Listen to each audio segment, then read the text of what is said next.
Thank you for joining us today. We're going to give people another minute or two to join, and then we'll get started.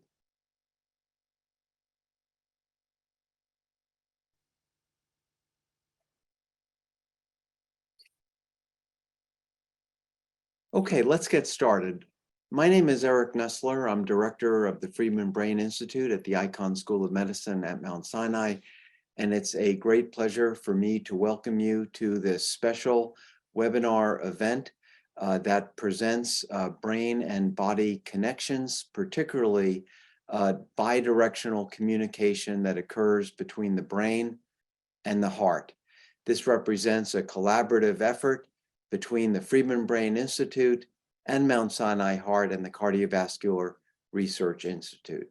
What I'm going to do today is to introduce you to our four panelists. I'll ask each of them to give a very brief overview of the work that they do at the interface between brain and heart, and then I'll ask them questions. But along the way, we ask you to please put your questions in the Q&A function at the bottom of your Zoom screens, and we'll get to as many of your questions as possible. So today's panelists, in the order in which I'm going to be calling on them in just a few moments, are Dr. Scott Russo, who's director of the Brain and Body Research Center, director of the Center for Affective Neuroscience at Mount Sinai. Next up will be Dr. Jessica Abels, who's an assistant professor of psychiatry and neuroscience. Jessica is a physician scientist. Then Dr. Phil Swirsky, who is director of the Cardiovascular Research Institute at Mount Sinai. He's also the Arthur and Janet C. Ross Professor of Medicine and Cardiology and a faculty member in our Department of Diagnostic Molecular Interventional Radiology. And finally, we'll introduce Dr. Mandy Van Leet, who's an assistant professor at the Biomedical Engineering and Imaging Institute and the Cardiovascular Research Institute. Dr. Van Leet is also a physician scientist. So Scott, let me call on you first to give us an introduction to this broad topic of brain and body, specifically brain and heart. Well, thank you, Dr. Nestler, for that great introduction. I'm really delighted to be here to tell you about a lot of the exciting research into brain-body mechanisms that's going on here at Mount Sinai. I just wanted to kind of start off with a bit of a historical perspective, because this idea of brain and body interacting is not new. In fact, I think as early as the 17th century, philosophers like René Descartes proposed theories of interactionism, which really state that the mind and body are two entities, separate entities, although we know that's not necessarily true, and that each can affect one another in important and unique ways. At the time, they didn't really know exactly how those interactions were occurring, what the biology was driving them, but they did have the insight to acknowledge the fact that the brain and body could have some important communication steps between them. I think more recently, medical epidemiologists have added to our understanding of brain and body interactions in disease. In particular, I just want to highlight some of the work related to depression and comorbid syndromes that have highly suggested complex brain-body interactions. For example, if you suffer from a heart attack and you're also currently depressed during that episode, you are 3 to 4 times more likely to die from that cardiovascular event. Conversely, if you have depression, you're greater than 2 or 3 times more likely to develop a cardiovascular event at some point in your life relative to healthy control subjects. And then finally, if you are an adult and you develop, for example, type 2 diabetes, you're more than 25%, you have a greater than 25% chance to develop a depressive illness as well. And so these data, while again, they don't really point to any specific biology, they do suggest that important connections between the brain and the body are impacting our health and also our disease states. So in recent years, and I think part of this is due to major technological advances in the neurosciences, new tools have come online to allow us to really study these interconnections in far more sophisticated ways. For example, we know that there are several brain regions that respond to stress and regulate our emotions, for example, And we know that these brain regions can send neural projections directly out of the brain, and those neural projections can innervate peripheral organ systems, including, but not limited to, the gut, the gastrointestinal system, the bone marrow, as well as the pancreas. And we now believe that what's happening locally is that those neural inputs are controlling immune cells of the immune system. And these so-called neuro-immune interactions, we think, are at the root of a host of chronic diseases. So I just want to give you one snippet before turning it back over, related to some of the work that's been going on, including from the other speakers on this call. So we now know that chronic stress can activate stress and anxiety centers in the brain, particularly regions known as the amygdala and hypothalamus. These have been implicated in human depression. These brain regions can, when activated, increase the production of immune cells in our bloodstream. They can also cause the release of molecules known as pro-inflammatory cytokines. These inflammatory cytokines circulate throughout the bloodstream, affecting a host of peripheral organ systems, and can contribute to things like atherosclerosis, irritable bowel syndrome, and metabolic syndrome or diabetes. Conversely, these same inflammatory molecules can access brain circuits through damaged blood vessels that we've identified in the brains of human depression subjects. And once inside the brain, they can regulate our emotions and they can actually elicit symptoms of depression. So why Mount Sinai? Mount Sinai has put together a world-class team housed within several departments and under the umbrella of the Brain Body Research Center. In fact, Mount Sinai was the first institution in the world to start such a brain body center focused on understanding these comorbid illnesses. And I think this really well positions our clinicians and researchers to guide diagnostics and therapeutics for these brain body illnesses and really lead the field for our future endeavors. So with that, I thank you for your attention. I really look forward to the Q&A session, and I turn it back over to Dr. Nestler. Thanks, Scott. Yeah, so you gave us a great summary, and actually I'm going to come back to you after we're done with these introductory remarks to dig in to some of the details of those mechanisms that you discussed to make sure that our listeners understand exactly the implications, which can be profound. So thank you for that. Let's move on to Dr. Jessica Abels. Jess? Yes, thank you everyone for attending. As Dr. Russo had mentioned, there's quite a large connection between diseases that affect the peripheral body and diseases that affect the brain. And in particular, our lab is interested in the link between diabetes and mental illness. Recent epidemiological data highlights how people with diabetes have double the rates of depression compared to general people. Conversely, people with depression are at double the risk of developing diabetes later. And so we're really focused on trying to understand how these two diseases interplay with each other and increase the risk for the other one. Being a psychiatrist, I'm particularly interested in the brain. And so one of the questions we're asking is what parts of the brain are affected, particularly by diabetes, beyond even the burden of disease and caring for themselves that comes along with diabetes. So if we look in the brain itself, we can look both with neuroimaging and from human postmortem studies looking at gene expression changes. And really what stands out is that it's actually the reward circuitry or the areas of the brain that regulate mood and emotion that are most affected by diabetes. So I think this really has implications for treatment and their treatment response. Conversely, if you think about people with depression, we notice as well that behaviors that are related to eating and sleeping are also affected. So this really does highlight how basic drives that regulate metabolism are disrupted in depression. Now, if you think about eating as a motivated behavior or something that's necessary for survival, perhaps it's not so surprising that these reward areas are the ones that are affected.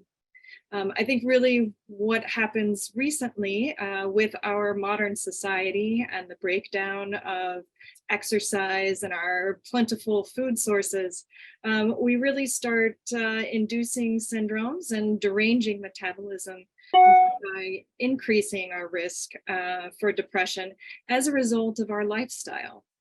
So I think these are really important questions for us to first understand and then pursue so that we can improve the lives of people living with these chronic diseases.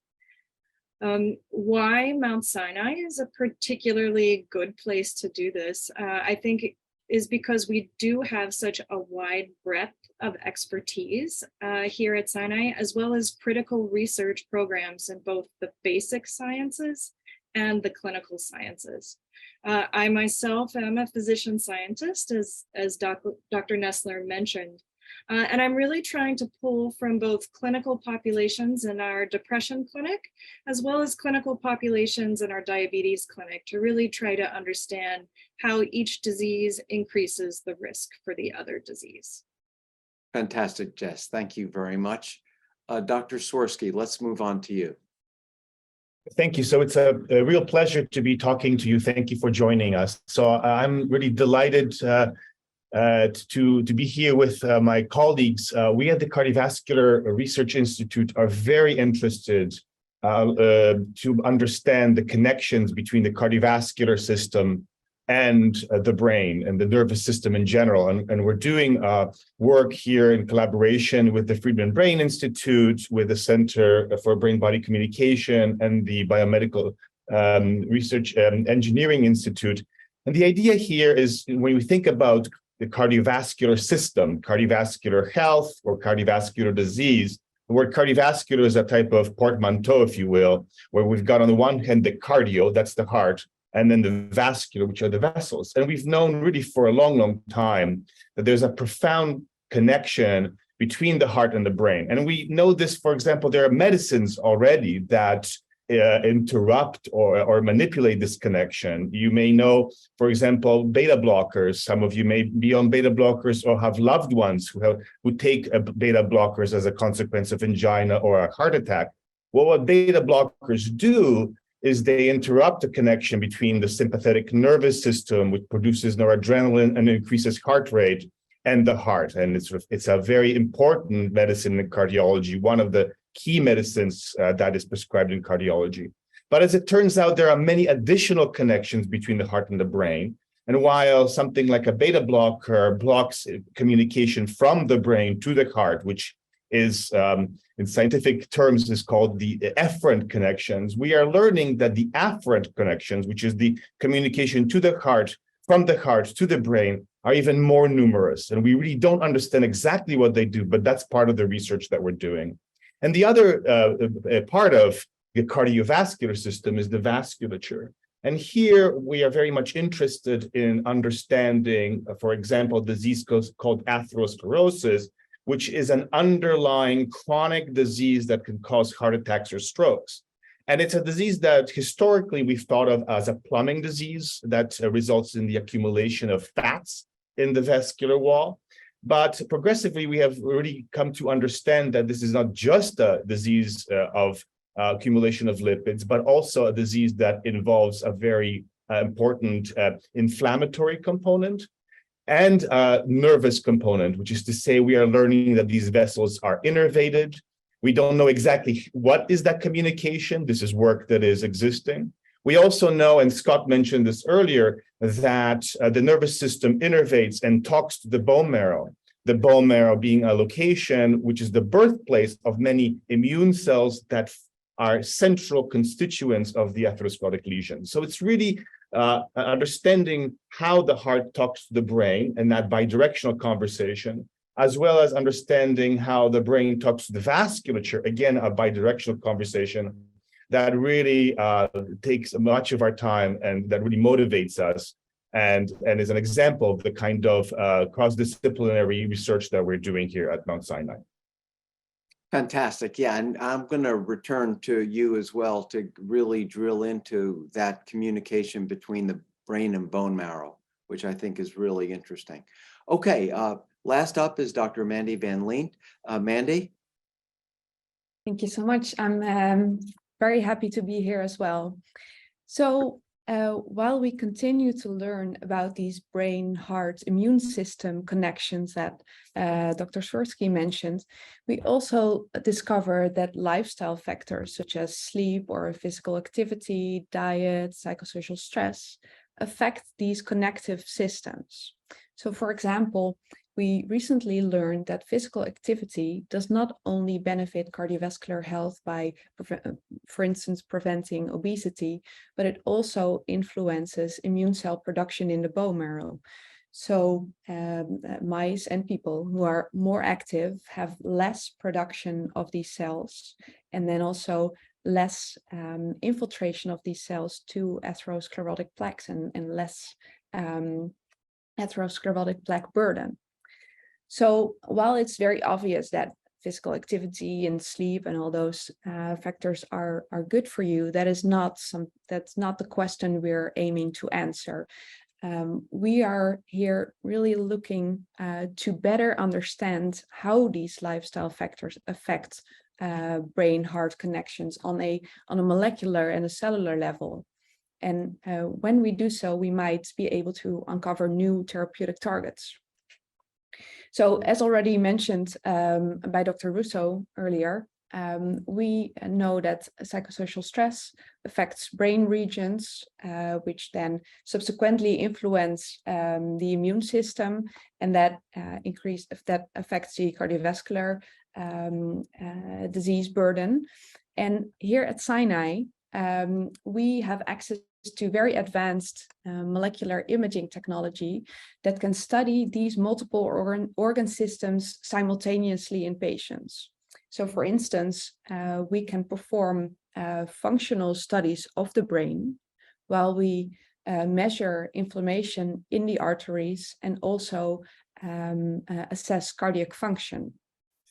So this is one example that we can study with these imaging tools, but there's many more connections that we can study with such advanced imaging tools.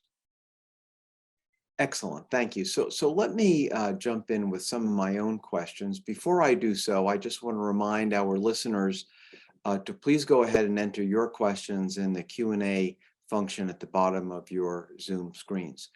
So let's start with atherosclerosis. I think of as a psychiatrist, I think of atherosclerosis as ways in which my arteries might be clogged in a manner that is related to high cholesterol and high blood pressure and other risk factors. But what I've gathered from what Drs. Swirsky and Van Leent have mentioned to me is that the immune system is somehow involved. Let me start with asking you to explain that to a greater extent. And then I'm going to get to you telling me how the brain influences the immune system to influence atherosclerosis. So Phil or Mandy, would one of you want to help me through that, please? Sure. Mandy, do you want to start? Yeah, sure. Yeah. So as was mentioned previously, the first studies on atherosclerosis mainly focused on the lipid component of it. But since I think about When you say lipid, cholesterol. Sorry, yeah. Cholesterol and other lipids, yeah? The cholesterol accumulation in the vessel wall. But since about 2 decades or so, we really discovered how immune cells play a role in this.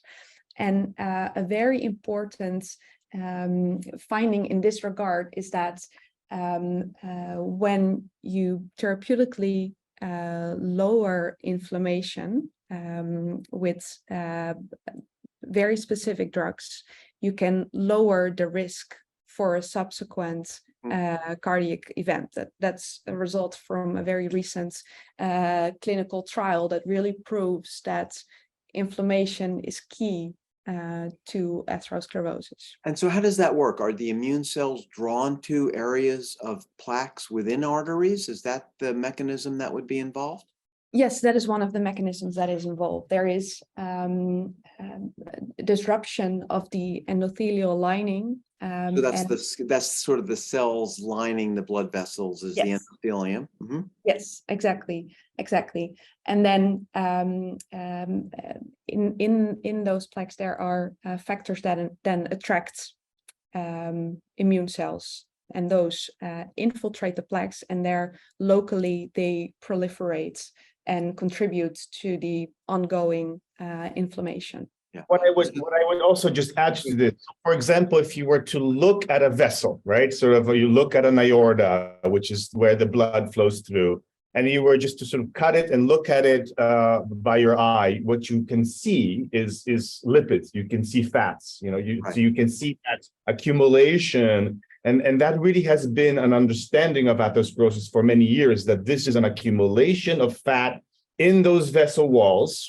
So the vessel itself has several layers that allow it that contractility, give it structure, so that when the heart pumps that blood throughout your life, that they can withstand that pressure and essentially oxygenate the rest of your body. Mm-hmm. So just looking at it with the naked eye, you see fat. And so it's reasonable to believe that this disease is simply the accumulation of fat. Right. However, So historically, that explains why attention was first placed on cholesterol and other fats. Yep. that's precisely the case. But if you now take a microscope and look at the composition of those lesions, all of a sudden you see that there are cells there. It's not just fat. There are many different types of cells. And it was the recognition that about the specific identity of those cells. What are these cells? And it was the recognition that many of the cells that you can see in those atherosclerotic plaques, in those lesions, they're immune cells. Got it. And so that raised the question, okay, immune cells, what are they doing there? How do they get there? And that's where we get to the bone marrow, because the question was, are they arising locally from those vessels, or are they being recruited? Are they coming from somewhere else? And that has been a major insight in atherosclerosis research that led us to a much better understanding of this disease, no longer as a fat-driven disease, but now, as sort of Mandy said, a lipid-driven inflammatory disease. And I think Okay, so then I gather that these immune cells are being drawn to the arteries from bone marrow, where the cells are being made, bone marrow to blood to the blood vessels. So now let me go back to Dr. Russo and you, Dr. Swirsky, and ask you, how is it that the brain is communicating with the immune system? Because when I was in med school decades ago, this was something that, really was not at the forefront. But I understand that we've gained a great deal of information and knowledge about how that might occur. So I'll turn this over to the two of you. Phil, would you want me to jump in? Yeah, or- go ahead, Scott. Go ahead. Yeah, well, you could keep the three of us on the screen for a while, and then go ahead, Scott. You go first. Good. So there's a tool. Let me just describe a tool really quickly. I think this came on in recent years and has been profoundly impactful in neuroscience research. This is a tool that's based on a virus that causes rabies. We'll just call it a rabies virus. And it's been modified in ways genetically so that it can be taken up only in a nerve cell. It can be taken up from one nerve cell, express its molecular machinery, and then it can jump to the next nerve cell, effectively allowing us to trace from one nerve cell to the next nerve cell to the next nerve cell. And these are the studies that really gave us the first indication of how peripheral organs, including the bone marrow, might be connected to stress centers in the brain.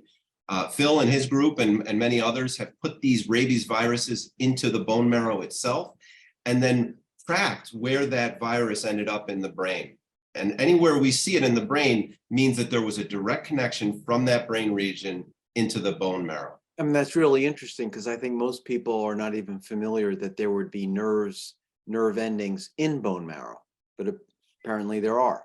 Exactly. And, these nerve inputs, as Drs. Swirsky and Van Leet had suggested, contain and release a really important neurotransmitter known as noradrenaline. In the brain, it functions to ready your stress sensitivity so that you can flee a particularly stressful event. In the bone marrow, what it does is it causes immune cells to be released from that bone marrow storage into the bloodstream. So it can cause inflammation simply by releasing a neuromodulator directly into the bone marrow. Right. And in fact, the beta blocker that Phil had mentioned earlier is blocking some of the actions of this hormone, norepinephrine or noradrenaline. Yeah. Exactly. And in fact, in response to that question, there's many side effects, some of which are due to these inhibiting effects in these other immune niches, like the bone marrow, for example. Okay. All right. So I'm going to come back and ask you additional questions about this, but I'd now like to segue and ask Dr. Abels a question, now overlaying the pancreas and diabetes into this question. Jess, you were talking about the bidirectional interplay between insulin, pancreas function, and the brain. Tell us a bit more about that. So my understanding is that there are cells in the brain that can detect glucose, for example, that would then trigger the pancreas to release insulin. I know I'm being overly simplistic, but maybe you could tell us a bit more about that. Yes, absolutely. So the brain is actually intimately involved in regulating metabolism. You're right that there are cells in the brain that directly sense glucose. There are also cells that directly sense insulin, which is the hormone that allows the glucose to move from our bloodstream into the cells so that they can use it for energy. But interestingly, there's also a bidirectional connection. So the pancreas receives a lot of dense innervation directly from the brain and can even start to signal the pancreas to secrete insulin in anticipation of what you're going to eat, so that you can be ready and really be prepared to consume that meal. So even thinking about a chocolate shake I'm about to have would... Yes, it can be enough to cause your pancreas to start secreting insulin. Mm-hmm. And these are the nerve endings in the same system that we call the sympathetic nervous system or autonomic nervous system that we were just talking about with Drs. Russo and Swirsky innervating the bone marrow, also would innervate the pancreas. Correct. They'll innervate the pancreas, which secretes other hormones, not just insulin, but other hormones that are involved in metabolism of other types of fuel. So not just glucose, but also fat and proteins. Mm-hmm. And these same nerves also densely innervate the fat cells in our body. And this kind of comes back a little bit to those beta blockers and the side effects. So one of the ways our brain signals our body to release the energy stores that are in our fat are through these nerve connections to the fat cells. And unfortunately, as great as beta blockers are for blood pressure, as great as they are for anxiety in my psychiatric practice, one of the unfortunate side effects is that they do limit fat metabolism. So that is an unfortunate side effect. Mm-hmm. So one would need different types of interventions to affect fat cells. Exactly. So, we really need to expand our repertoire of available therapeutics so that we can really maximize these connections between the brain and body and not be limited by some of the side effects that we have by trying to target one system individually instead of trying to target the connections here. And while you're on the screen, there are many important interactions between the immune system and the pancreas and diabetes as well, like type 1 tell us about type 1 diabetes, but then I'll follow up with a question about type 2.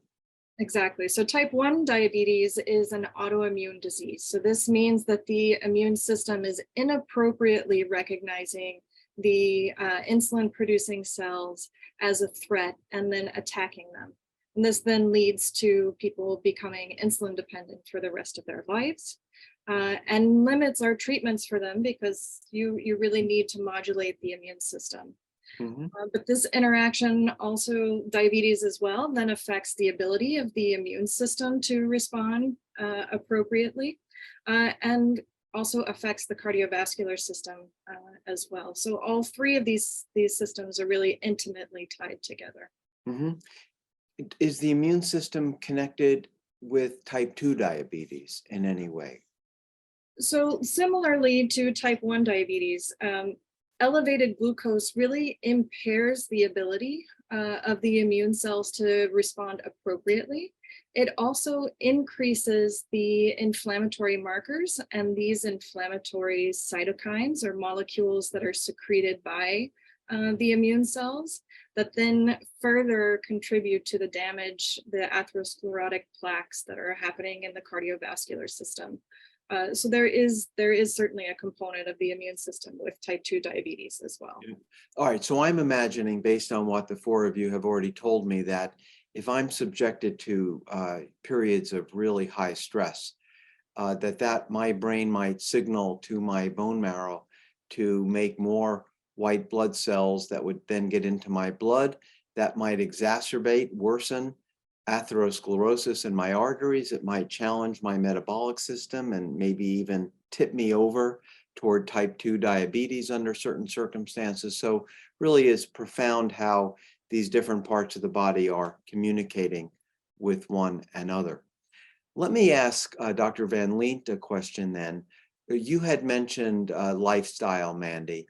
And so tell us more, short of medications, how lifestyle is so critical to try to ease that scenario that I just painted in a period of high stress, whether it's exercise, diet, nutrition, whatever that might be. Yeah. Thanks. That's an interesting question. And there are many lifestyle factors that can be studied here, but let me pick one. Let me dive into diets here. And then there's many things that we can study about diets, about dietary contents, fat, glucose, all these things. But what we can also study is when we do not eat, when we fast. And we recently found that fasting and feeding can also affect our immune system. It can both influence where your immune cells reside, whether they are circulating through the bloodstream or whether they are returning to the bone marrow. And it can also affect the function of these immune cells themselves. And there's still a lot of unknowns about diet and fasting, a lot of things that still have to be really understood. But yeah, there's so major effects of fasting on the immune system. Yeah, so along those lines, and many of our listeners may be familiar with ketogenic diets, which I associate a bit with certain type of fasting at least. Can you say a little bit more about what you mean by fasting and what the influence might be, good or bad? Yeah, by fasting, I refer to the intermittent fasting protocols where you would eat all your meals in a certain time periods throughout the day. So it could be, for instance, 8 hours of eating, and then the other 16 you would fast. Right. These are specific diets that some people follow. Yeah. Yes, exactly. And then there's difference in where that time slot falls in the day, whether that it's early or later in the day. Mm-hmm. Okay. And what about exercise? What can, and this could be for any of you who want to weigh in about exercise. Obviously, exercise is good for us, yeah. But why is it good for us? Do we understand what exercise might be doing that helps? Yeah, we know, for instance, that exercise affects your the adipose tissue in the body, which subsequently releases hormones that then also go back to the bone marrow that we mentioned before, and there acts on the production and the egress of immune cells that then subsequently affects atherosclerosis. Mm-hmm. And I would maybe just also jump in to say, that the benefits of exercise are plenty. There's very, very good reason to exercise regularly. There is something that could be too much exercise. For anybody who has run a marathon knows how difficult that can be. But in general, exercise increases focus, exercise decreases anxiety, exercise has benefits on the immune system, lowers inflammation. There's numerous studies that have provided very ample and convincing evidence that we should be exercising. And, in the context of brain-body communication and some of the things we've been talking about today, metabolism, the immune system, atherosclerotic vessels, the heart, we have molecular and cellular evidence that exercise affects these components. So it reduces, for example, the production of inflammatory cells, and thus reduces the rate of growth of atherosclerotic lesions. It has amazing effects on metabolism. We should just be exercising. It's really as simple as that.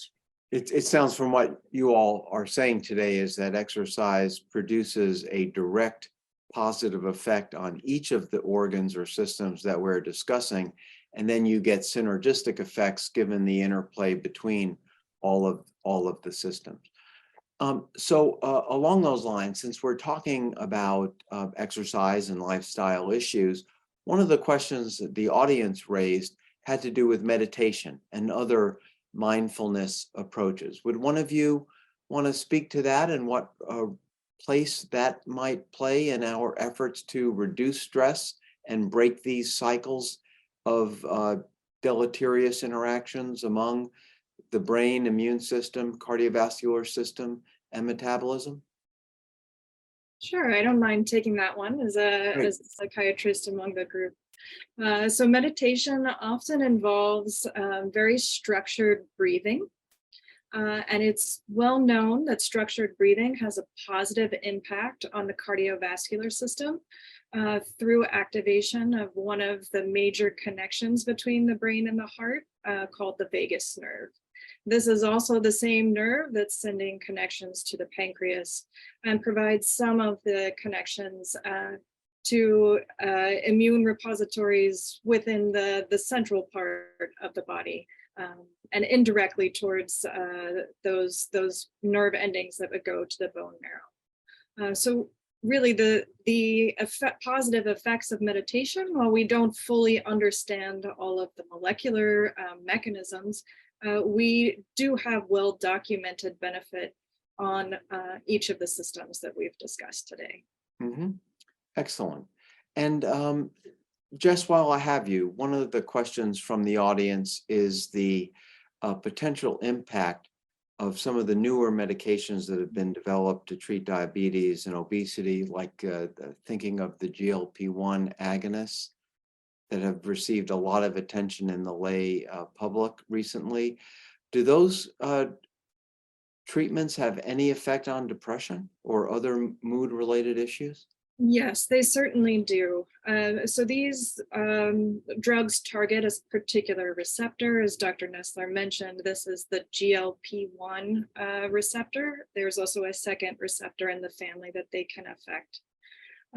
In general, for appetite, these drugs reduce appetite, and that's part of why they're so effective. Unfortunately, there are, or fortunately, depending on your outlook, there are also receptors in the brain that these drugs can act on.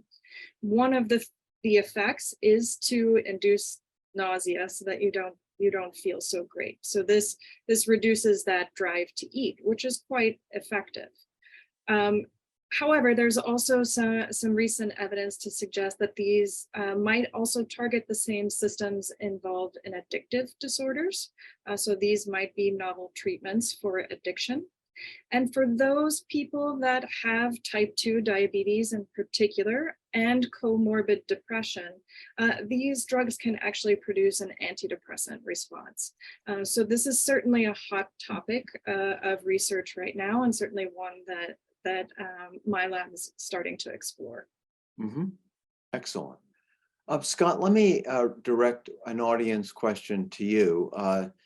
This is from one of the attendees who's asking, given the role of the immune system in brain health, can we expect to see more immunotherapies for neurological, I'll add neurological or psychiatric disorders? And how would these work to get past the blood-brain barrier? I know that this is something that your lab has studied. That's a great question for the anonymous attendee. So the answer, the simple answer is yes. There's investigation into the use of monoclonal antibodies. I think probably we all know what these monoclonal antibodies are after COVID, but you can make a monoclonal antibody to recognize a protein and neutralize it. And so in the case of treating inflammatory conditions that may affect the brain, the idea is that if these peripheral immune systems or peripheral immune compartments are highly activated in these conditions, what if we sequester that inflammatory molecule and prevent it from getting into the brain? Would that have positive effects on brain health? And the answer is yes. There's several clinical trials ongoing, both here at Mount Sinai, targeting specific inflammatory cytokines that show promise in producing antidepressant responses. There's several experimental monoclonals that are currently FDA approved and being used to treat Alzheimer's disease, for example. You may have seen antibodies targeting specific proteins that are associated with Alzheimer's, like amyloid. Similar approaches are now being implemented in inflammatory and immune responses to see if that's effective. And if we're right, if what we're doing is sequestering the molecule in the periphery, I don't think it needs to actually get into the brain, as this attendee suggested. We think that it can have positive effects on brain health simply by preventing some of these pathological immune molecules from accessing brain tissue when they shouldn't be. Mm-hmm. So you had mentioned this briefly during your introductory remarks, a breakdown in the blood-brain barrier during stress. Yeah. So can you say a bit more about that? Yeah, so similar to Dr. Swirsky and Dr. Van Leet's discussion on the cardiovascular system in heart disease, the brain also has blood vessels densely innervating its tissue. It supplies blood and oxygen and glucose, critical things from the blood that we can't otherwise get in the brain. In large part, though, these vessels are made up of specific cells called endothelial cells that form a so-called barrier. They're tightly connected by specific proteins that act kind of like a zipper, if you will. They zip the two cells together, and by doing so, they prevent things in the peripheral blood circulation from bypassing that lining of endothelial cells and getting in the brain. In the case of chronic stress, we actually now know that the endothelial lining is broken down. Stress causes a loss of those zipper proteins and an opening of the endothelial barrier. We also have early evidence, though I would take it with a grain of salt because it's unpublished and we're still working on it, that depression in certain circumstances is associated with blood-brain barrier pathology. And so we're following up with James Murrow and the Depression and Anxiety Center to really get a better handle on what that looks like and how it causes specific symptoms of depression. And this gets into another factor that several of you raised, and that is that when we speak of the immune system and its effects on cardiovascular function, brain, and so on, we're not only talking about immune cells, but also immune hormones. I think some of you may have used the term cytokines or other molecules. These are blood hormones that immune cells in the blood secrete into the blood. Tell the audience more about cytokines. So I'll turn it over to Phil too, if he wants to jump in on this one. Phil is a trained immunologist and probably can give you the best description. So Sure, Phil. go ahead, Phil. Sure. The lines between immunology and neuroscience blur the sort of the closer you look. And, we talked about innervation. Scott was mentioning how, for example, the bone marrow it has fibers, nervous fibers that can modulate the production of immune cells. but the nervous system speaks to the immune system also via these secreted cytokines as well as neuromodulators. And as it turns out, many immune cells, so traditionally the cells you think of as comprising the body's defense system, have receptors, which is to say antennas on the surface of the membrane that can recognize these secreted components. So these are tiny proteins that are made by cells, that can be made by neurons, that can communicate along long distances in the absence of innervation. So the nervous system speaks to the body, speaks to the heart, speaks to the pancreas, not just via innervation, but also via these secreted factors, whether they're cytokines or otherwise proteins that participates in various components of the nervous system that really modulate and add to that complexity of that conversation. Yeah, excellent. And this is a question for all four of you then. You know, we're now in the post-pandemic phase of the COVID-19 pandemic. Several audience members asked about whether issues like long COVID or the brain fog that's associated in some people with a COVID infection or post-COVID infections are somehow related to some of the issues that we've been talking about. I'll ask any of you to speak up, but what can you tell us about brain, immune, and metabolism interactions in the context of COVID-19? Could jump in and start. Sure, go ahead, Scott. The long COVID NIH Recover Task Force. Yeah. So we're very interested. I Think think more about, so this is an NIH. Yep, this is a major investment from the National Institute of Health. Mount Sinai is a long COVID research center within the NIH program, and they're investing millions of dollars to address exactly the question that Dr. Nessler brought up. What we think is happening is that COVID, like stress and some of the conditions that we were describing earlier, is causing a really massive induction or activation of the immune system, leading to what many in the popular press have called a cytokine storm. Some of these molecules we think are shared, meaning that they're the same molecules that are increased in some of these brain-body illnesses, independent of COVID.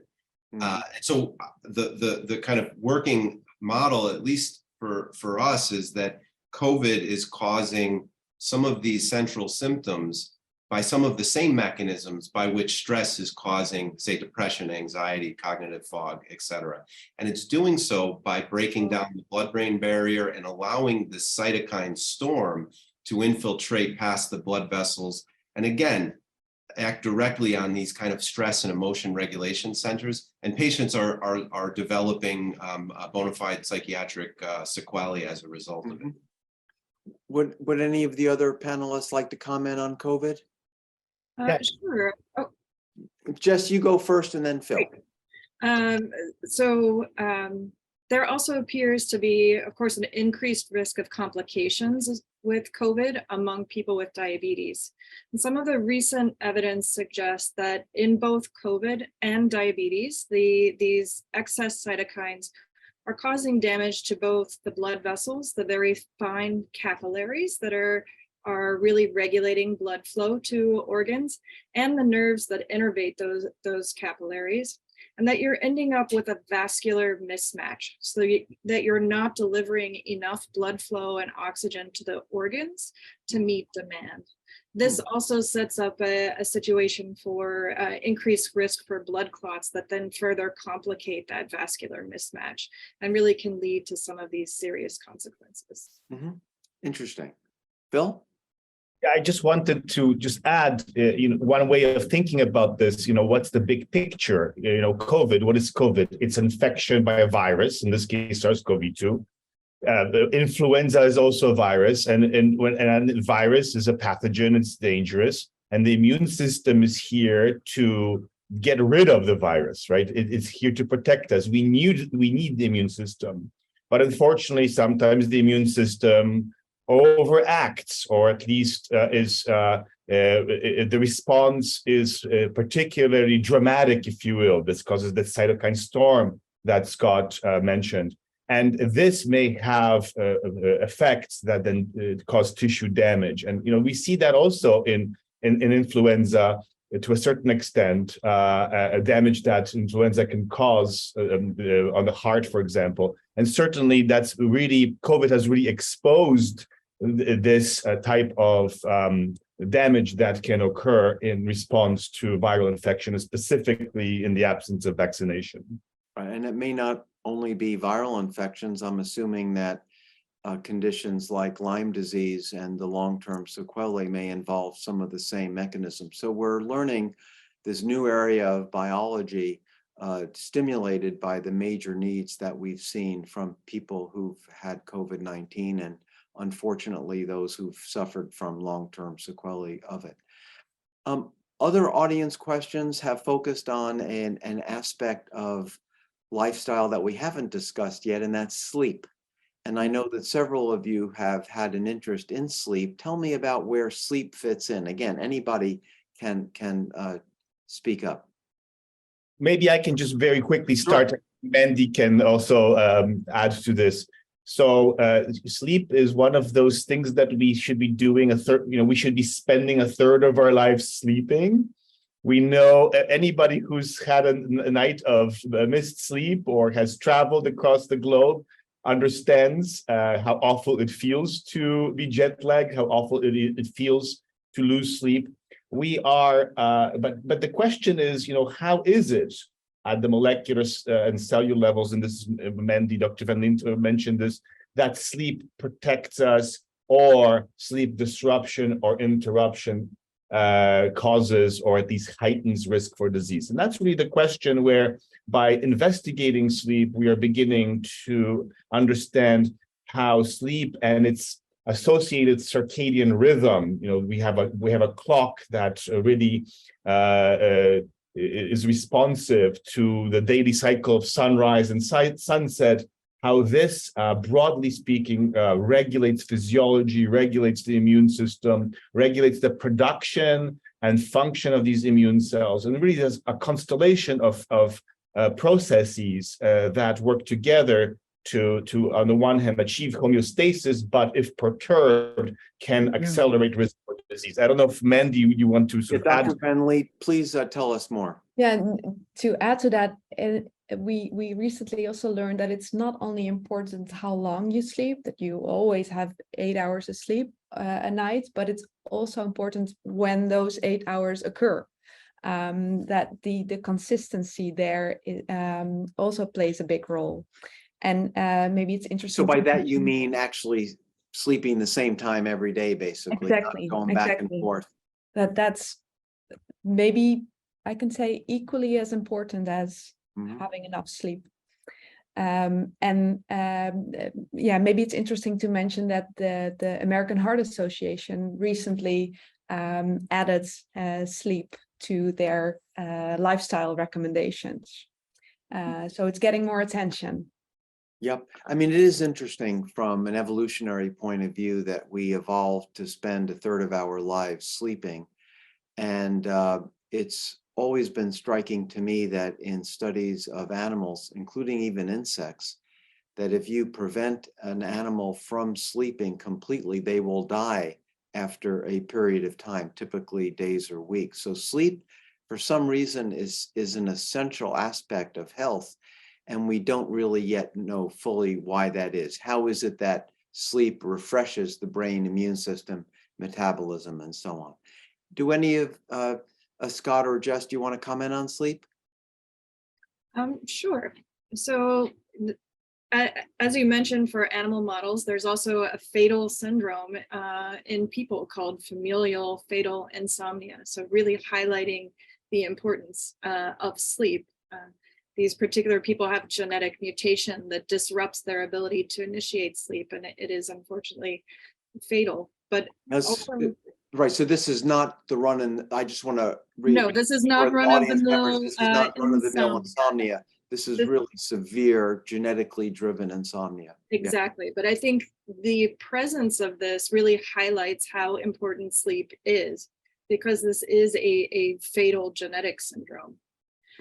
However, in your day-to-day life as well, sleep is really important for metabolism and regulation of metabolism, important for regulating inflammation, and just generally your general well-being. That is one of the first questions I ask all of my patients when I see them for a psychiatric evaluation is, how much are you sleeping? And even when and how regularly are you sleeping?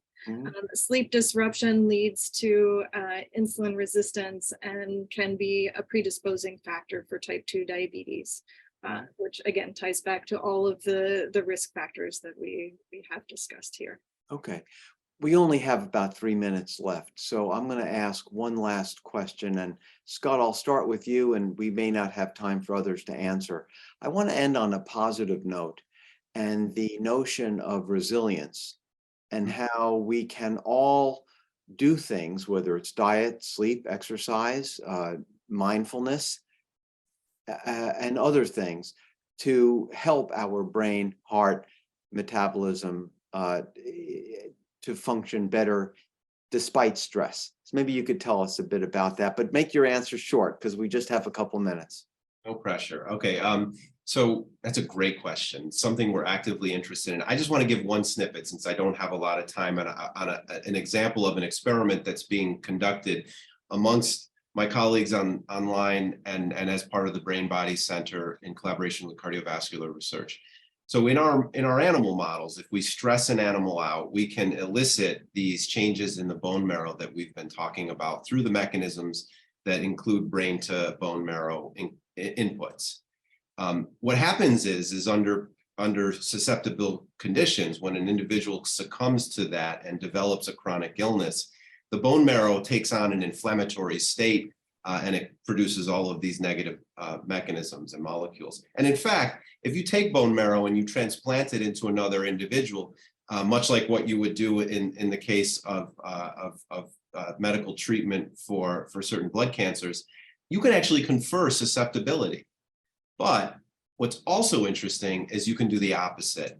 You can confer resilience to all of these syndromes by transplanting bone marrow, suggesting that anything that you can do to promote immune health of your bone marrow is going to lead to resilience at the level of cardiovascular health, at the level of brain health, and et cetera. So I think there's a lot of opportunities to change lifestyles in a way that's meaningful to our bone marrow.